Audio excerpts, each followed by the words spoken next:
Hi all. இப்போ நம்ம keychain எப்படி பேக் பண்ண போகிறோன்னு தான் பார்க்க போகிறோம். இப்போ நம்மக்கிட்ட இருக்கிற இந்த கீச்செயின் பேக் பண்ணுறதுக்கான card, cover and then thank you sticker.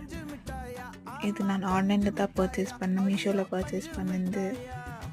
So then உங்களுக்கு எதுக்குன்னா லிங்க் எதுனா வேணும்னா நீங்கள் கமெண்ட் பண்ணுங்கள். இது எல்லாமே குவாலிட்டி நல்லா தான் இருக்குது. ஸோ நம்ம வந்துட்டு குவாலிட்டி லோவாக எதுவுமே நம்ம கொடுக்கறதில்ல, எல்லாமே நல்ல குவாலிட்டியோடு தான் கொடுக்குறோம் கஸ்டமர்ஸ்க்கு. ஸோ நீங்களும் இது ஆஸ் அ பிகினராக நீங்களுக்கு வந்துட்டு அவ்வளோ உங்கள்கிட்ட இது பண்ணுறதுக்கு இது இல்லை, மீன்ஸ் கேஷ் இல்லை, ஸோ நீங்கள் ரொம்ப பட்ஜெட் ஃப்ரெண்ட்லியாக நீங்கள் தேடுறீங்க அப்படின்னு சொன்னால் நீங்கள் உங்களுக்கு ரொம்ப யூஸ்ஃபுல்லாக இருக்கும். அந்த கார்டு கூட ஆக்சுவலாக நாங்கள் தான் பண்ணோம். அது எப்படி பண்ணோம்னா உங்களுக்கு வீடியோ செப்பரேட்டாக வேணும்னா நீங்கள் கமெண்ட் பண்ணுங்கள், நான் கண்டிப்பாக போஸ்ட் பண்ணுறேன். அண்ட் தென் இது ஒரு சிம்பிளான ஒரு பேக்கிங் வீடியோ தான். இதுதான் என்னோடய பேக்கிங் வீடியோ. ஸோ பிடிச்சிருந்துச்சுன்னா லைக் பண்ணுங்கள். பாய்.